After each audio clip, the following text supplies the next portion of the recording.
So we can see that we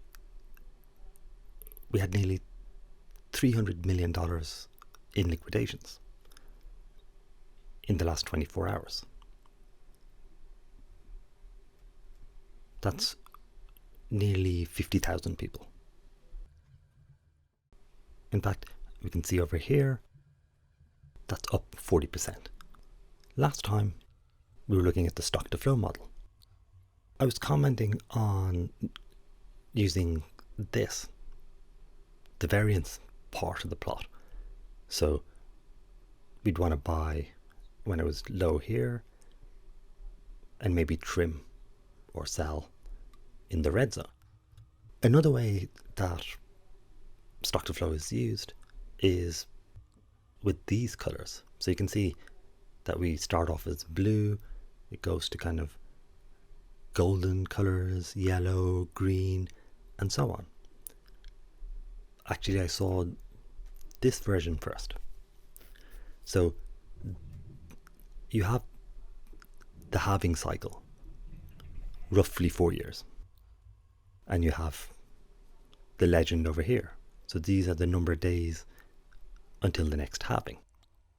And you can see that when it's dark blue, that looks like a good time to buy. The golden colors is when it goes up, and it seems to peak over here. Green moving into turquoise. So where are we now? We're in the green. So we've had golden, yellow, and we're entering from gold into greenish. So roughly here. So it would be here in the previous cycle, or in this cycle,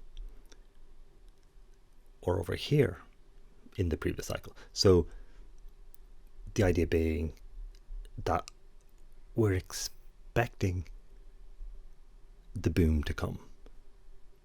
The boom to come.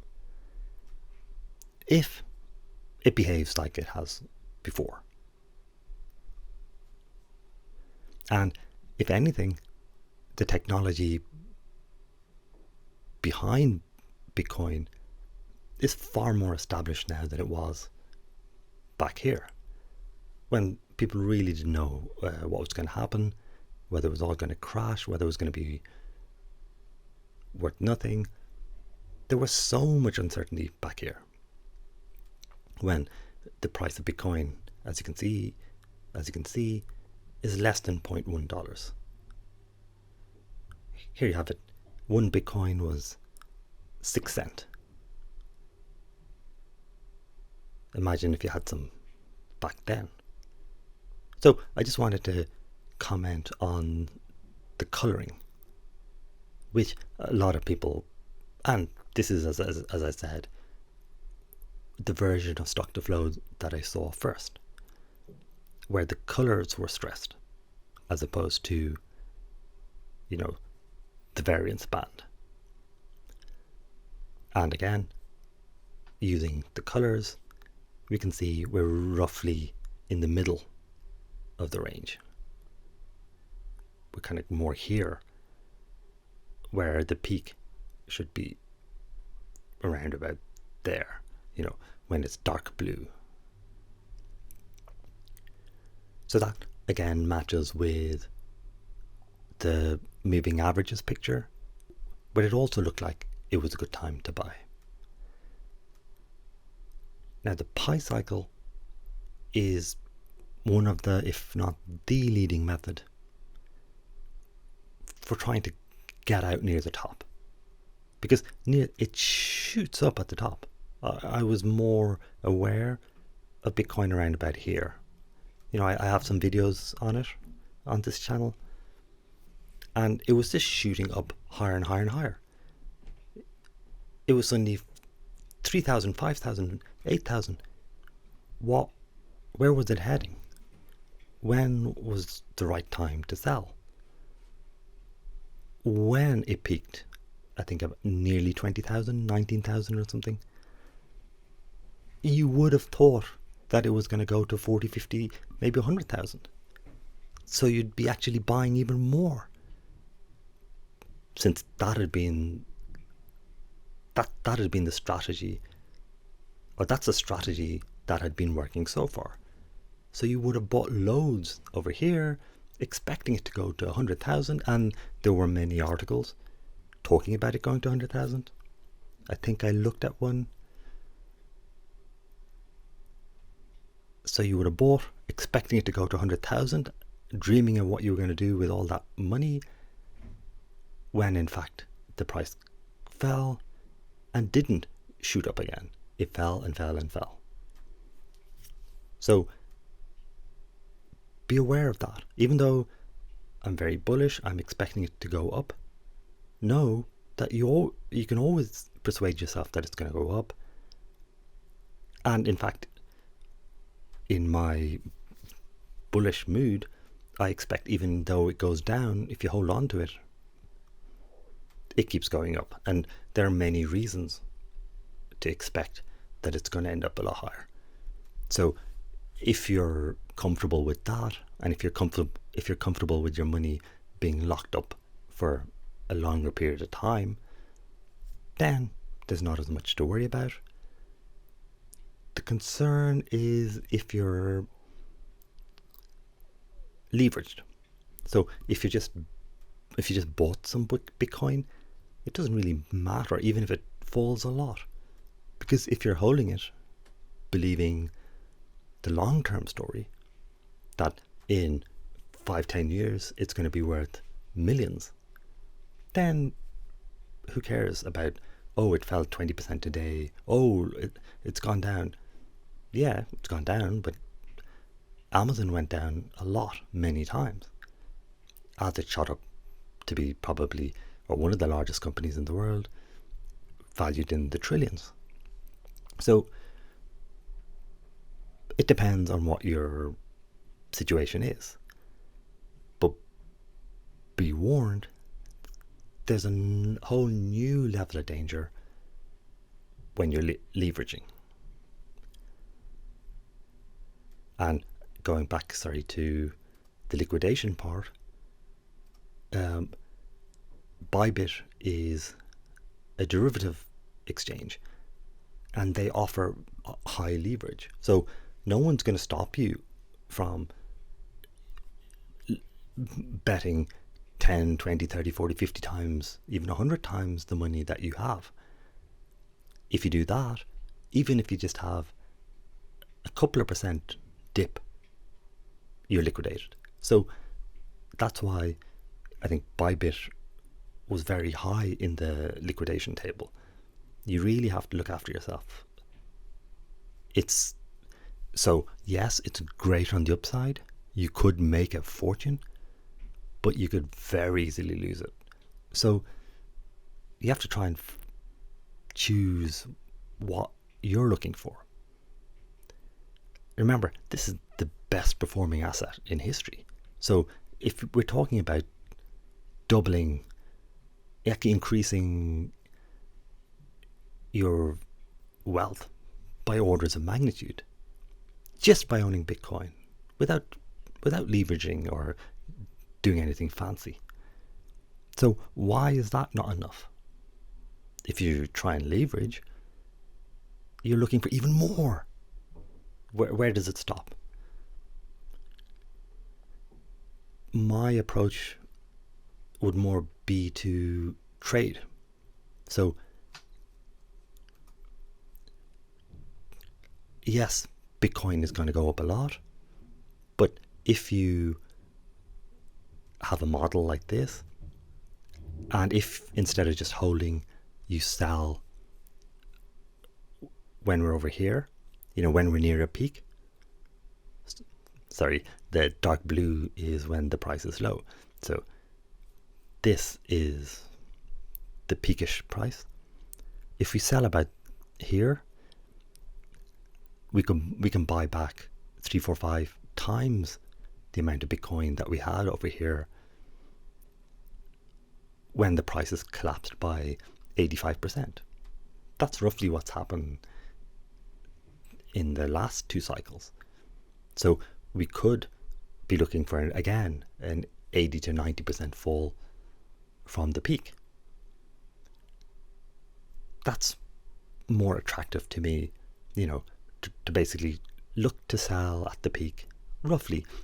Again, we're not going to be able to call the peak, but I should be able to sell at a far higher price than I bought it at. So I don't want to be concentrating on the fact that, I didn't get at the top price. I more want to focus on the fact, wow, I've never bought anything which has gone up by as much as this has. The temptation is always going to be, I want to get it exactly at the top. That's a doom, as far as I'm concerned. I don't know if you have what your thoughts are on that, or how you are looking to do the trade. So back to the price cycle indicator, which was the main point of this. Ta-da! They all look very similar because you have the Bitcoin price. As it says here, the red line is the 111-day moving average. And the green line is the 350-day moving average times 2. So that's a far longer term moving average. It's nearly like a year. Now, the designer of the Pi Cycle Top has said himself that he backfitted this to history. So he knew that this was the peak and this was the peak, and then he fiddled around with, is it 111? Should it be 150? Should it be 60? Etc. He tried various combinations until he found something that seemed to match with what had happened before. So that means, yes, of course, this is done well when we look back in history, because these numbers were set after we knew the answer already. So that means we don't really know whether this is going to be able to predict what's going to happen. I mean, how well these numbers are going to hold, or how well they're going to do in the future. A good signal is that we had a recent peak, and in fact we had a Pi cycle cross, and this method signaled we should sell. I didn't, and many didn't, because we all went, I know that this was fit on historical data, and so it's not really meant for the future.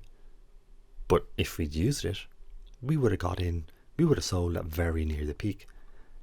And as the price fell, we'd be looking to buy cheaply. So that's added weight to how good this is. But at least it's something we should keep an eye on, knowing that it's no method is a guarantee. It's not magical. So just looking at what the method is. So you have the red line, which is the 111-day moving average, and the green line, which is the 350-day moving average times 2. So what we do, so here we can see on the 25th of March, the 111-day moving average was $25.75, and the 350 times 2 was $28.52. So the green line is below the red line. What we want is to wait here. To wait till the red line is above the green line. So here the 111 is $36.39, which is greater than $35.85. So that would be exit. This is the peak. So that's basically the game. So again, over here,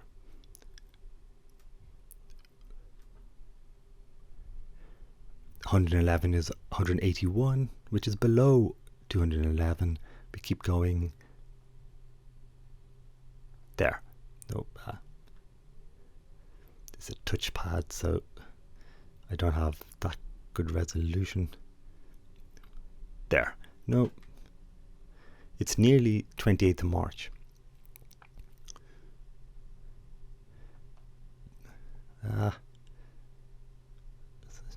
Okay, no.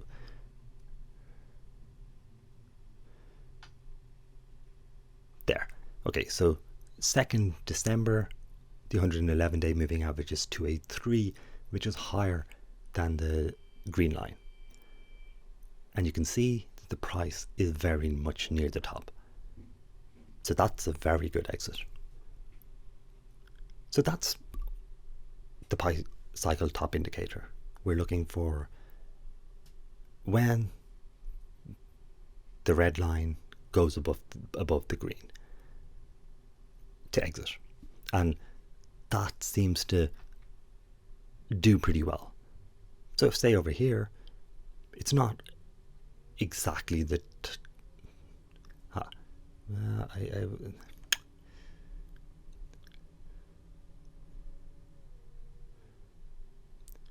well, that is again pretty accurate.